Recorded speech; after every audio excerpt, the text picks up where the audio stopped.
Bonjour, nous sommes le vendredi 26 juillet 2024 et nous allons parler des JO qui commenceront aujourd'hui, cérémonie d'ouverture vers 19h30 et qui durera environ presque 4 heures. Là, il y a une attaque massive sur le réseau TGV qui a eu lieu entre la nuit de jeudi 25 à vendredi 26 sur les grands axes TGV. Visualisez les lieux où les lignes SNCF ont été vandalisées par des incendies volontaires. Ont provoqué des dégradations sur 4 points du réseau SNCF en France, causant des retards et des annulations de trains pour des centaines de milliers de voyageurs. Bon, pour aujourd'hui, il paraît que c'est 250 000, 250 000, et pour le week-end, environ 800 000 voyageurs. N'oubliez pas de vous abonner pour plus de news nationales, européennes et internationales sur ce monde merveilleux dans lequel nous vivons. Plusieurs actes de malveillance à travers la France qui mettent le réseau ferré à genoux. Les voyages de train de près de 800 000 personnes en France sont perturbées, après des incendies volontaires sur plusieurs points clés du réseau dans la nuit de jeudi 25 au vendredi 26, dans un communiqué de la SNCF. Alors ici, nous voyons la carte. Là, ici, c'est l'île de France, bien évidemment. Alors, dégradation, axe nord, Croisille, l'est, La Morville et Pagny-sur-Moselle, et à l'ouest, Arroux. Il y a eu un cinquième à Virginie, mais c'était une tentative et ça a été déjoué. Dans le détail, 4 points du réseau ont été frappés par des dégradations à quelques heures de la cérémonie d'ouverture des Jeux Olympiques de Paris. Il y a pas mal de personnes qui justement avaient pris les transports pour se rendre à la cérémonie des Jeux Olympiques. Des installations ont été dégradées à Arroux, commune voisine de Courtalin, Eure-et-Loir, et Croisille, Pas-de-Calais, entre la gare de Meuse-TGV et la Morville-Meuse, ainsi qu'à Pagny-sur-Moselle et Vendières, Meurthe-et-Moselle. Ces dégradations sont la conséquence d'incendies déclenchés au niveau des armoires électriques ou de signalisation qui se trouvent en bordure de voie, précise une source proche du dossier à France Info. Une tentative de dégradation à Virginie-Yonne a quant à elle échoué. Nos services de renseignement et nos forces de l'ordre sont mobilisés pour retrouver et punir les auteurs de ces actes criminels, a affirmé Gabriel Attal sur X Twitter.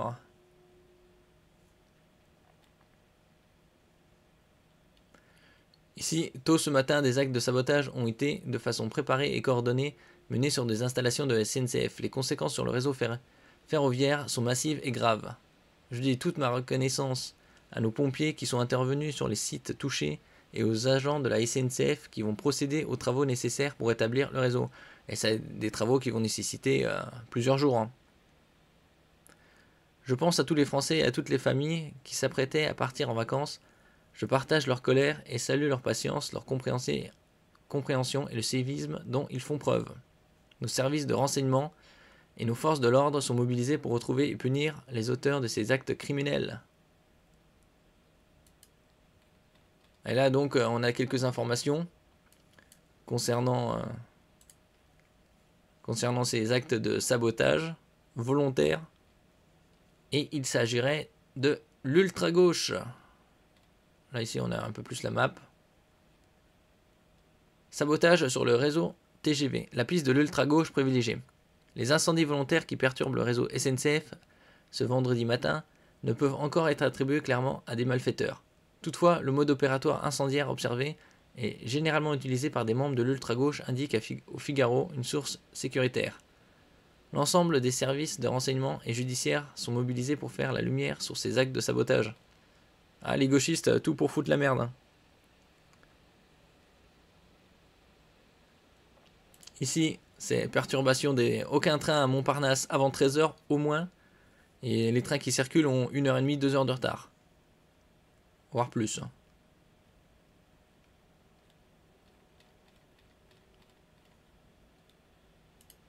Puisqu'on a été attaqué à 3 endroits sur le réseau des lignes à grande vitesse. Vous précisez les lieux justement de ces 3 endroits. Oui, on a des lieux qui sont assez éloignés de Paris d'ailleurs. Dans le sud, on est à Courtalin. Courtalin, on se dirige vers Le Mans. On est un peu avant Le Mans. Donc c'est la bifurcation d'ailleurs entre les TGV qui partent vers la Bretagne d'un côté et vers le sud-ouest de l'autre. L'autre lieu, c'est à Croisy, c'est ça, c'est vers Arras, hein, dans le nord de la France. Là aussi, on n'est pas très loin de la bifurcation entre la ligne qui va sur l'île et celle qui part après vers Arras et le bassin minier. Et l'autre lieu à l'est, c'est Pagny-sur-Moselle. Donc on est en Lorraine. Hein, donc voilà, et là, on est aussi pas très loin d'une bifurcation qui sépare entre Metz et Nancy. Voilà, donc les lieux ont été choisis particulièrement, effectivement, pour avoir des conséquences plus lourdes, puisque avec un incendie, en fait, on prive à chaque fois 2 branches du réseau sur la circulation. Ouais, c'était bien coordonné, comme on peut le voir sur la carte. Aujourd'hui, c'est les grands départs qui sont attaqués à travers la SNCF. C'est un bout de la France qu'on attaque et c'est les Français qu'on attaque. Moi, comme le ministre, j'ai une pensée, bien sûr, pour ces familles qui ne pourront pas partir aujourd'hui ou qui partiront dans de mauvaises conditions. Ça va durer certainement tout le week-end parce que ça prend beaucoup de temps à réparer. Donc, c'est un jour de tristesse aujourd'hui. Hein. Nous, notre métier, c'est le service public, c'est de transporter les gens quand ils en ont besoin. Et aujourd'hui, on ne peut pas le faire à cause d'une bande un peu d'illuminés, d'irresponsables qui a cru intelligent de venir nous empêcher de faire notre métier. Notre devoir, c'est la mobilisation, on va le faire, on sera là, comme on est toujours là quand il y a un coup dur. Donc des milliers de cheminots de réseau vont se mobiliser pour réparer. Des milliers de cheminots vont se mettre dans les gares pour accueillir les clients et les guider du mieux qu'on peut. Des milliers de cheminots sont en train de réfléchir en disant quel plan de transport on va faire compte tenu des dégradations enregistrées, puisque l'idée, c'est quand même de faire circuler quelques trains, comme l'a dit le ministre, et bien sûr de faire en sorte que tout ça aille le plus vite possible. Voilà, donc ça aurait dû être une fête. Hein. C'était aujourd'hui les grands départs, les départs en vacances. C'était aussi, bien sûr, l'inauguration, l'ouverture des Jeux Olympiques, avec aussi beaucoup de Français qui allaient monter à Paris, qui allaient se faire plaisir, qui avaient pris 1 jour, 2 jours, 3 jours pour partager la joie des Jeux Olympiques. Ben, tout ça, c'est gâché. Voilà, bon, dont acte. On ne baissera pas les bras. On est courageux à la SNCF, on fait face aux difficultés, on va mettre une paire de jours à réparer, mais ça repartira. Et comptez sur nous, comptez sur la SNCF, les cheminotes, les cheminots pour se mobiliser, pour réduire au maximum l'impact pour les Français de cette agression massive du réseau de lignes à grande vitesse. Eh oui. Là, c'est Gabriel Attal. Les services de renseignement et forces de l'ordre mobilisés pour retrouver les auteurs, indique Gabriel Attal. Sabotage. Sur le réseau TGV, plusieurs trains annulés entre Paris et Londres. Le train sous la Manche. Et ici, quelques images de la gare Montparnasse. Parce qu'il n'y a pas de train qui circule avant au moins 13 heures. L'aéroport de Bâle-Mulhouse, évacué pour raison de sécurité. L'aéroport de Bâle-Mulhouse, situé en France, près de la frontière avec l'Allemagne et la Suisse, a été évacué pour des raisons de sécurité. Sabotage du réseau SNCF. Le parquet de Paris se saisit de l'enquête. Dans un communiqué, le parquet de Paris a indiqué se saisir au titre de la JUNALCO, Juridiction nationale de lutte contre la criminalité organisée, de l'ensemble des dégradations volontaires causées sur des sites SNCF dans la nuit du 25 au 26 juillet 2024.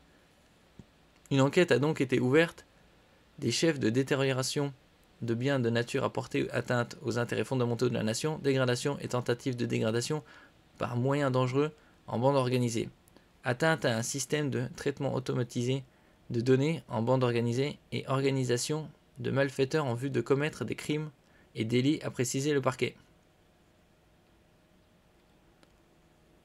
Et donc pour l'instant c'est 250 000 voyageurs bloqués aujourd'hui et 800 000 concernés, puisque ça va durer plusieurs jours sur le week-end. Pas loin d'1 million.